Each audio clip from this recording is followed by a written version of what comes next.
નમસ્કાર વિદ્યાર્થી મિત્રો, આજે આપણે નકશામાં આવતા રંગ સ્તરો એટલે કે નકશામાં જે સ્થળોને જે રંગો વડે દર્શાવવામાં આવે છે તે આપણે આ ચાર્ટ દ્વારા સમજીએ. અહીં તમે જોઈ શકો છો કે ભૂમિ સ્વરૂપ, જળ સ્વરૂપ, વનસ્પતિ પ્રદેશ, રેલ માર્ગ, જમીન માર્ગ અને ખેતી માર્ગનો નકશામાં સમાવેશ કરવામાં આવે છે. તો ચાલો જોઈએ તો કે ભૂમિ સ્વરૂપ છે તેને કથ્થઈ રંગ દ્વારા નકશામાં દર્શાવવામાં આવે છે.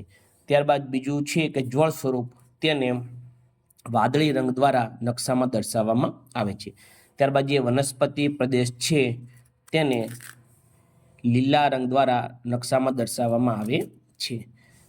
ત્યાર પછી રેલ માર્ગ છે તેને કાળા રંગ દ્વારા નકશામાં દર્શાવવામાં આવે છે. ત્યાર પછી જમીન માર્ગ છે તેને લાલ રંગથી નકશામાં દર્શાવવામાં આવે છે.